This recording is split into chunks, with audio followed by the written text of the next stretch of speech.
Welcome to Lab 5 of Day 1. In this video, we will try to understand how we can use if conditions or conditional statements in C#. Now, let's take the scenario here.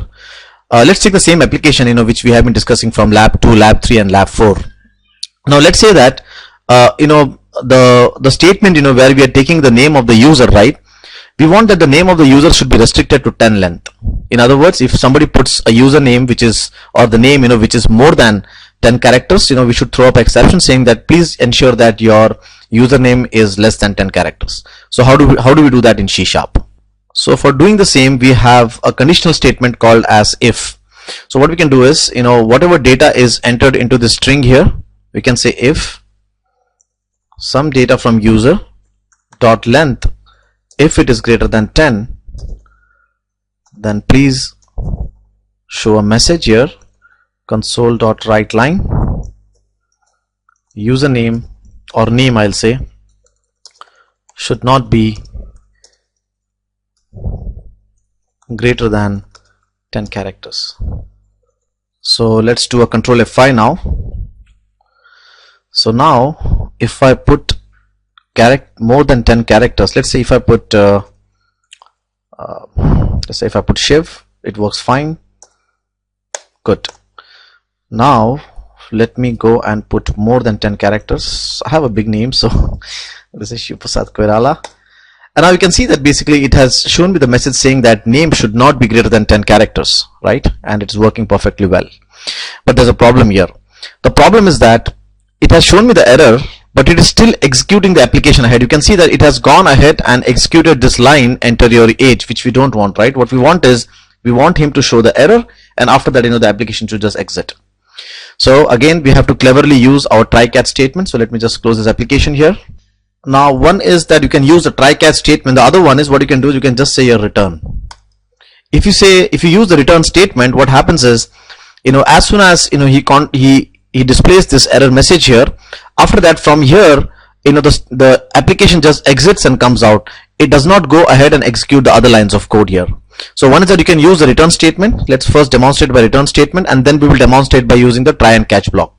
So now if I go and put more than 10 characters, you can see that it says name should not be greater than 10 characters, and after that the application just closes, right? So one way is to use the return statement, and the other proper way is by using the try catch block. So let's go and delete this return statement from here, and now let's put a try block here, put this whole thing into a try block, right? And now what you can do is you can say here, as soon as you get this error, say that throw exception. So you'll say throw new exception, right? So what will happen now here is that as soon as the data goes above the 10 characters, it will throw up exception, and straightforward from here the control will come into this catch here. And here what we can do is we can say here, please display the exception message. So ex.message.toString, right? So in other words, as soon as you find that this what you call variable is more than 10 length, he will throw up exception.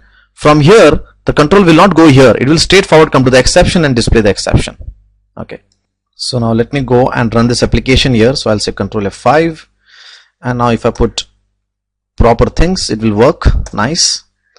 Now if I put abnormal things, that is more than 10 characters, so let me again do a control F5. Now if I say something like this, you can see now from here, right, when this exception was thrown, straightforward that exception came into this catch block and it was displayed, and after that the application just exited. So I hope that you enjoyed this lab. In this lab we try to understand two things. One is that how to use if conditions, and then how to use if conditions with the return statement, and how to use if conditions with try and catch. So I hope that you enjoyed this lab, and see you in the coming up labs. Thank you very much.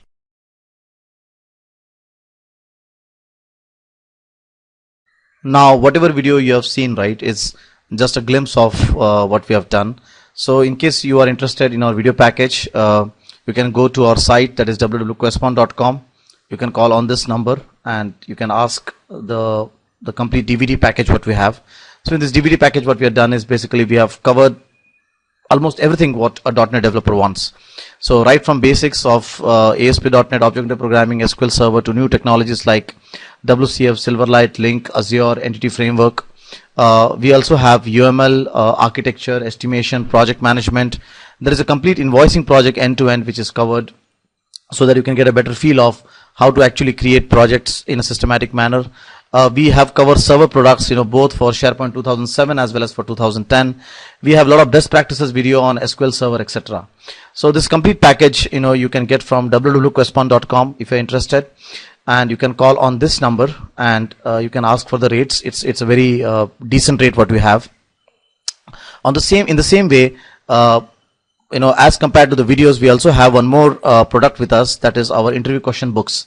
So we have different kinds of interview question books, right from .NET interview questions to SQL Server interview questions, SharePoint interview questions, BizTalk interview questions, etc. So in case you are interested in the books part, you can call on these numbers as per your location. So you can see these numbers on the board at this moment. So I hope that you keep enjoying the videos, you keep seeing our site, and I hope that you gain more knowledge. Thank you very much.